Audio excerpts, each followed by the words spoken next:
প্রিয় শ্রোতা ও দর্শক মণ্ডলী, আসসালামু আলাইকুম। আজকের এপিসোড আর আলোচনা হবে নির্বাচনের প্রতিশ্রুতি নিয়ে। যারা যারা প্রতিশ্রুতি দিয়েছেন তাদের বিরুদ্ধে বলছি, আমি তাদের সম্পর্কে বলছি। যে সমস্ত কথাবার্তা বলতেছেন সেটা কখনো রাষ্ট্রের মঙ্গলের জন্য কথাবার্তা বলে নাই, রাষ্ট্র ধ্বংসের জন্য কথাবার্তা বলতেছেন। এই যে বলতেছেন যে ফ্যামিলি কার্ড দেওয়া হবে, তারপরে চিকিৎসা ভাতা দেওয়া হবে, ইমামদের বোনাস দেওয়া হবে, ইমামদের বেতন দেওয়া হবে, পদমর্যাদা দেওয়া হবে, অন্যান্য ধর্মাবলম্বীদেরও দেওয়া হবে, তারপরে কৃষি ঋণ দেওয়া হবে, সেচ সুবিধা অল্প মূল্যে দেওয়া হবে, প্রতিদিন পর সরবরাহ করা হবে। আচ্ছা, এইগুলো তো কোনো ভোটের কথা না ভাই, এটা কেন বলতেছেন আপনারা? আরও একটা বলছেন যে মারাত্মক একটা কঠিন কথা বলছেন যে আপনি ব্যাংকের লোন সুদ সহ 10,000 টাকা মাফ করে দেবেন। কেন 10 টাকা মাফ করে দেবেন? এটা কি রাষ্ট্রের? আপনি রাষ্ট্রে রাখি গেছেন আপনার বাবার ধন সম্পদ, এটা কেন বলেন? এটা বলে কেন ভোট নেবেন? আপনার যোগ্যতা থাকলে আপনি ভোটে এমনি পাবেন, আপনি কেন এগুলো কথা বলেন? এগুলো কথা পুরা নিষেধ, এটা কোনো সংবিধানই নেই। আর নির্বাচন কমিশন তো ওখানে বসে বসে ঘাস কাটতেছে, সে নিজেই জানে না, আইন কানুন সে নিজেই জানে না যে এই সমস্ত নির্বাচনে আচরণবিধি এগুলো বলা কখনোই যাবে না। সে রাষ্ট্রের কাজ করবে, রাষ্ট্রের কথা বলবে, যে ভালো করবে, রাষ্ট্রের দুর্ভিক্ষ হলে দেখা দিলে করবে, অন্যান্য দুর্যোগপূর্ণ আবহাওয়া হবে, সবগুলো দেখা হবে, সবগুলোতেই টাকা পয়সা দেওয়া হবে। কেন নির্দিষ্ট করে কেন বলা হচ্ছে? আপনি যে মনে করছেন যা দিয়ে যাচ্ছেন তার উপরে যখন দেশের দুর্ভিক্ষ, তখন সে টাকা কোথেকে আসবে?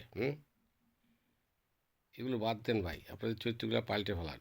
রাজনীতি এত সহজ নয়। রাজনীতি, রাজার নীতি, কীভাবে দেশ চালনা করলে ভালো থাকবে, দেশের মানুষের ভালো থাকবে, সেই নীতি নিয়েই চলতে হবে। সেটাই হলো সঠিক নেতৃত্ব, এবং সেটা পরকালের কাজ। আপনারা যে কথা বলছেন দুনিয়ার জন্যই বলতেছেন, এবং ক্ষমতা যেতেই হবে। ক্ষমতা না গেলে মনে হয় যে আপনারা আত্মহত্যা করবেন, যার জন্য এই কথা বলতেছেন। কেন এ কাজ করবেন? কেন অন্য কাজ করে খান? আপনার জাতীয় কোনো মানে আপনার বাবার সম্পত্তি?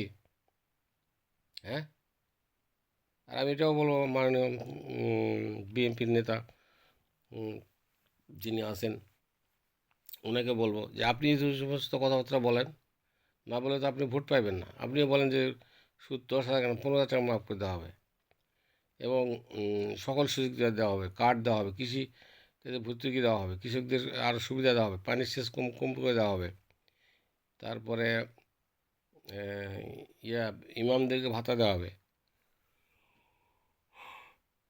মুয়াজ্জিনদেরকে ভাতা দেওয়া হবে, তারপরে বোনাস দেওয়া হবে। তা আপনারা ঠিক এই কথাগুলো বলেন।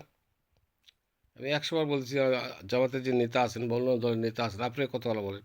তারা যদি বলতে পারে, আপনারা তো বলতে পারবেন। সে কি রাষ্ট্রের থেকে দিবে, না বাড়ি থেকে চুরি কেন দিবে? তাই না? সে যদি দিতে পারে তা আপনারাও রাষ্ট্রের থেকে দিবেন।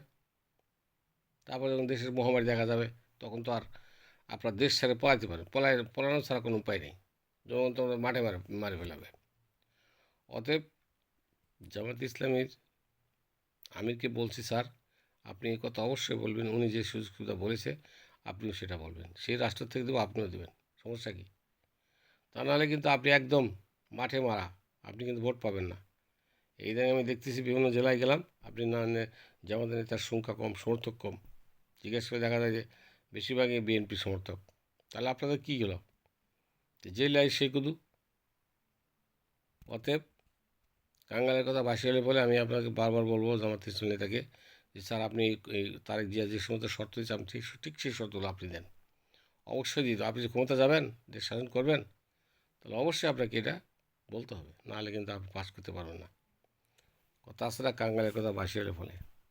অতএব আমি বারবার অনুরোধ করতেছি, হার্ডলি রিকোয়েস্ট করতেছি, আই রিকোয়েস্ট টু ইউ, রাজনীতির মাঠে যদি থাকতে চান, রাজনীতি যদি প্রথম হতে চান, তাহলে অবশ্যই কথাগুলো বলবেন, নাহলে কিন্তু আপনি নিজের পায়ে নিজে কোরআন মানেন। কারণ বাঙালি হলে কি লোভী, যে সমস্ত লোভ দেখাইছে, এই যে টাকা দিবে, রেশন দেবে, কৃষিপত্র দেবে, এই সমস্ত লোক কিন্তু বাংলাদেশের শতকরা 60 জন। এই 60 জন লোক যদি ভোট দেয় ওনাকে, আর আপনি তৈরির জন্য আপনাকে পাশ করবেন? কখনোই করবেন না। অতএব আপনার কাছে আমার করজোড়ে অনুরোধ, যেভাবে হোক আপনি এই ভাষাগুলি আপনি ব্যবহার করুন, ঠিক আছে? এই কথাগুলো বলবেন, আজকের থেকেই বলবেন। সকলে ভালো থাকুন, সকলে মঙ্গল কামনা করি। সকলে সাবস্ক্রাইব করুন যাতে সবাই জানতে পারে বিষয়টি।